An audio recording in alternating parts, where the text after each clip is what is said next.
We mentioned this before the break, and we have exclusive reporting from NBC News tonight, including satellite photos that show that less than 48 hours after those nuclear talks between the U.S. and North Korea fell apart, Kim Jong-un was already rebuilding one of his missile sites. Experts say these satellite images show work being done on a launch pad for long-range missiles, among other things, that are capable of hitting the United States. This is a site that's been dormant largely since last August. According to analysts, quote, this renewed activity taken just 2 days after the inconclusive Hanoi summit may indicate North Korean plans to demonstrate resolve in the face of U.S. rejection of North Korea's demands at the summit to lift 5 UN Security Council sanctions enacted in 2016-17. This is what President Trump had to say about his conversations with the North Korean leader. As you know, we got our hostages back. There's no more testing. And one of the things, importantly, that Chairman Kim promised me last night is regardless, he's not going to do testing of rockets and nuclear. Not going to do testing. So, you know, I trust him and I take him at his word. So can you just give us a little more detail? Did you get into the question of actually dismantling the Yongbyon complex? Yes, absolutely. And does he seem willing ultimately to take all of that out? Sure, totally. He does. Let's talk about it tonight with General Barry McCaffrey, retired U.S. Army 4-star general, heavily decorated combat veteran of Vietnam, U.S. ground commander in the Gulf War, and former U.S. drug czar, also a man with a lot of experience in this part of the world. So, General, this president who was alone in his affection for this dictator, alone in his level of trust of this dictator, was he also alone in not being able to see this coming? Have they ever not been working on their nuclear program? It's a remarkable situation. And by the way, up front, Brian, obviously we ought to applaud the administration's willingness to engage, to negotiate, to talk to the North Koreans. No question. But when you sort of back off, I followed the North Korean issue for 25 years now. It's a remarkable history. They have never lived up to what they said they would do. It's always a provocation followed by a dialogue, followed by another provocation. So, you know, as you look at what actually is going on the ground, it's amazing what's available through unclassified commercial satellite photography. They never stopped making fissile material. One estimate is they were able to do 6 more nuclear devices during 2018. They never stopped manufacturing intermediate-range ballistic missiles. We now think they have a prototype for an ICBM. And there's no reason to believe that the research and development didn't continue apace also. I think they'll walk this launch site up to the edge and then see what they can get for it. So again, we're being played by the North Koreans, and President Trump's negotiating with himself. I mean, giving up the military exercises in South Korea, calling our presence there provocative. It's just an astonishing failure of diplomacy. Let's back up 1 second and talk about those exercises. The president now openly referring to them as war games. It is possible he did not know that phrase existed till now. You know them as exercises. You know them well as a veteran of the U.S. military. He sprung that on his commanders that he wanted to stop our participation in them. What is lost when we don't do them? Well, look, at the end of the day, South Korea, this incredibly rich, vibrant, democratic, economically successful nation, can defend itself on the ground pretty ably. I have no doubt about that. The U.S. military presence has 28,000 some odd troops on the ground, naval and air power. The forces in Okinawa, in Japan, in Guam, in Hawaii are there for deterrence. They're to ensure that there isn't a war in the Korean Peninsula. So, you know, the whole notion of giving that away up front is just hard to understand what he's thinking. Why would he use the language of the Chinese and North Koreans? Talk about how much hard work has gone into deterrence. The president talks about his predecessors as failures on this front, and it ignores the work during the Cold War and later to keep the peace. Well, I think so. Look, it's been remarkable over the course of action. My dad fought in Korea in 1951 to 53. It's astonishing that we managed to go low these many decades with the incredible commitment and sacrifice and dedication of the armed forces and the political leadership of the region and the United States without there being another conflict. And of course, legally, that conflict remains in place. So I think that the notion that the others were failures overlooks what has been one of the most successful deterrent operations imaginable. We haven't had a war with the North Koreans, and we don't want that. That's what we're up to. The notion is deterrence. Now we got to face this nuclear issue. If they get ICBMs deployed in numbers that can threaten the United States, I would view that as an unacceptable condition. Hostile. On those words, we've asked General McCaffrey to stay with us. We'll fit in a break. When we come back, something else the president has apparently done an about face on. We'll talk about that after this. You wouldn't accept an incomplete job from anyone else. Why accept it from your allergy pills? Flonase Sensimist relieves all your worst symptoms, including nasal congestion, which most pills don't, and all from a gentle. I don't know how the Pentagon looks at it, but I would look at it towards it being hostile. Especially if he went to basically holding us hostage or threatening us with a missile.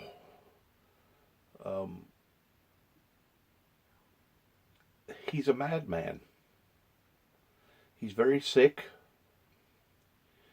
He's playing Trump. And it's really sad that China don't step in and squash him and bring in some sort of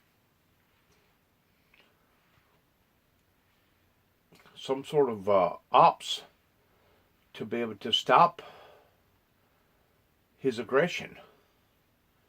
Because there's no doubt he is set sail to want to put his mark upon the planet at the expense of sacrificing his own people. You can call him Rocket Man, but I'd call him a madman. And I'd be willing to call him a madman to his face, because as far as I'm concerned, he has one objective, which is to try to not only put his mark on the world stage pertaining to the superpowers, but towards trying to dominate them, trying to dictate to them towards what they're going to do and what they're not going to do. And I personally feel the same way about the Saudis. They have snuck in towards becoming an world stage entity to the point that now they can use their leverages to hold people hostage in regard to their personal demands. And anytime you have a country or countries that has this type of velocity to be able to do this, you could be staring down the barrel of something that you don't want to be staring down the future, that instead of you being in control of them, they are basically in control of you. And it's a very, very uncomfortable position for not only the Americans to be upholding, but any major superpower to be upholding. Let's see what's going on here now. Won against ISIS. We've beaten them, and we beat. Let's back it up. Let's get all this. Check what tax relief savings you qualify for today. It's completely free. Go to stopirsdebt.com or call 800-410-8713. That's 800-410-8713.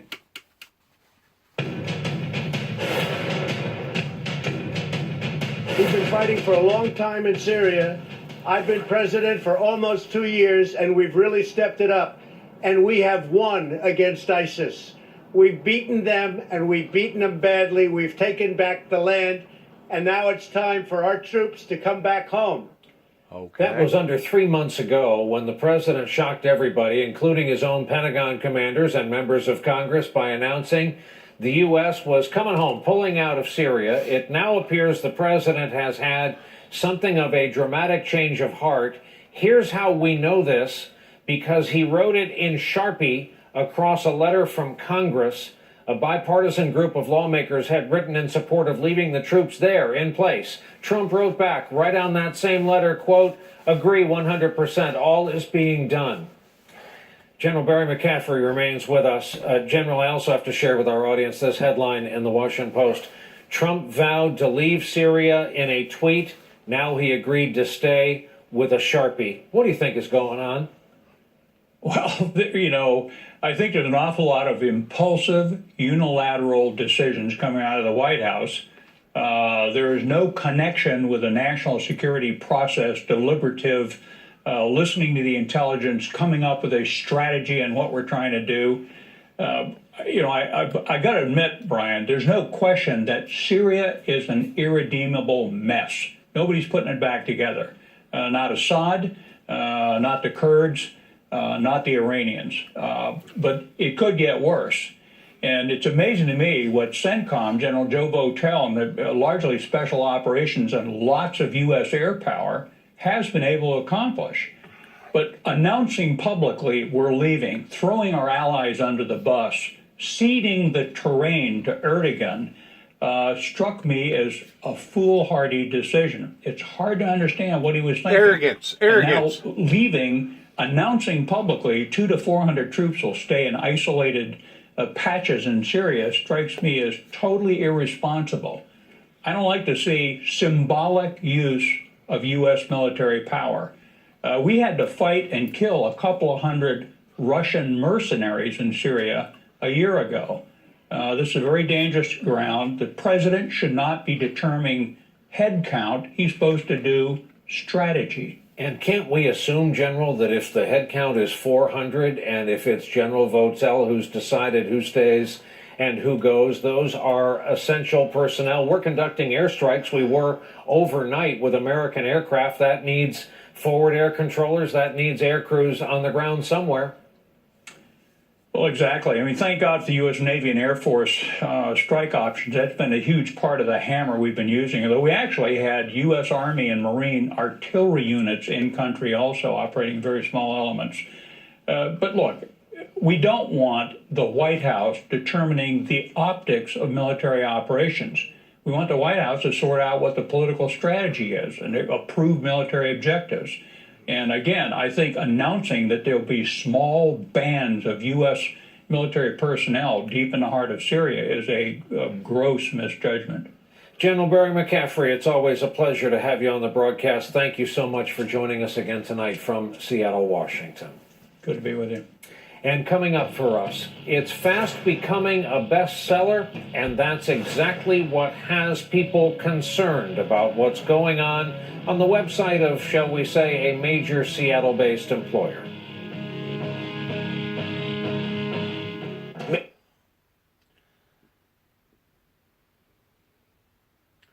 It's really sad that so many hours of diplomacy has went in towards trying to bring stability and peace to the world since the Cold War for the past 30 years. And it's pretty obvious that we have somebody in there right now that either don't understand or don't appreciate the relentless hours and sacrifices that's been done to be able to withhold this stance that we currently did hold and hopefully will continue to hold towards establishing world stability and world peace. It's almost as if Trump, and I say this respectfully, but it's almost as if that he speaks out of turn to the point that he engages his mouth way before his brain thinks about what he's going to say, how he's going to say it, and what the repercussions are going to be after he says it. For some reason, he's never been on that class act of military level in those regards. Now, there's been other things that he has made mention pertaining to our veterans and pertaining to taking care of our veterans that I adore. And I think many people do. If they don't, they're not an American. But then for him to go on a frenzy, like with North Korea, that was a very, very risky assessment. And just like the Major said, we commend them for trying to shake the tree and see what falls out. But the people that's been working with that evil empire over there already knew what was fixing to shake off the tree, because they've been working with them for the past 25, 30, 40 years. They're not to be trusted. They're idiots. Or their leader is. He's a dictator. He's obviously got an ego bigger than his belly size.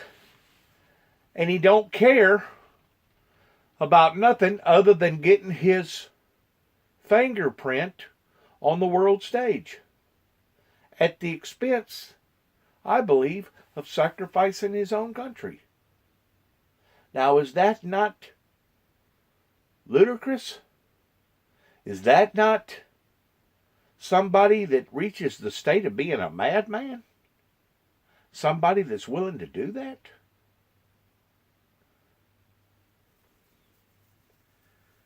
If there's ever been a time we needed to pray, and we needed to believe in each other and believe in prayer, I am thoroughly convinced that it's now. Because there's things coming out of that White House pertaining to bickering, arguing,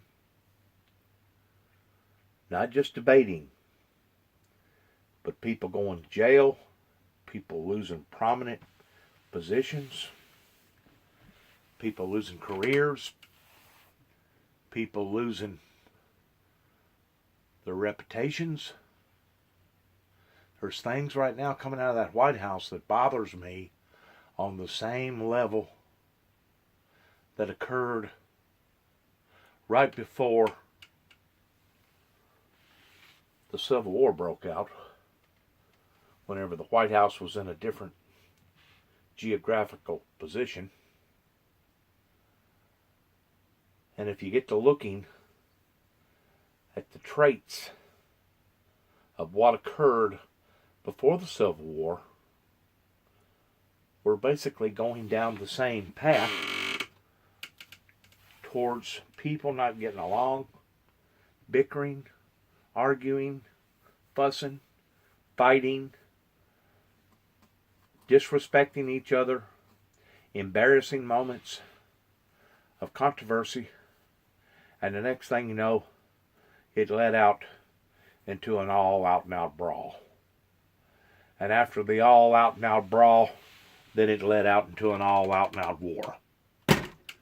I just pray to God that that is not where we are blindly heading into pertaining to a legislation of leadership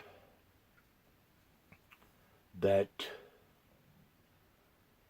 is beginning to be, as far as I am concerned, extraordinarily out of touch with reality. And there's no doubt past physical administrations, regardless whether it be the Obamas or the Clintons or the Bushes, going all the way up into the Reagans, have played a humongous, big part towards war and what we're seeing today. While everybody else fattened their pockets, they took advantage of the system and they raped the cookie jar. They raided the cookie jar.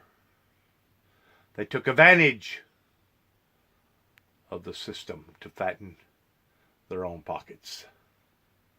And because of it, our children and our children's children, and possibly even their children,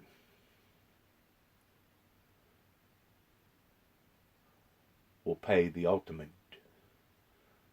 dearest of the cost of a burden that will be placed upon to their shoulders that unjustly so should not have never been put there. A travesty has been committed upon to this American government, and we have been sabotaged from the inside out because of greedy, selfish people that was not concerned about the system more so than concerned about themselves. And now, 30 plus years later, we're looking at possible anarchy. We're looking at possible havoc of a decaying from the inside out that, as far as I'm concerned, is going to take an act of God, not an act of Congress, but an act of God to be able to straighten it out. Because it is not looking good for the American people, regardless of what side of the fence that you may be on. Republican, Democrat, Independent, Tea Party. It is not looking good for the American government and for the American people. And I just pray to God that we have enough sense that we can see this, recognize this, and try to do something about this. Good luck to all of us. Sad.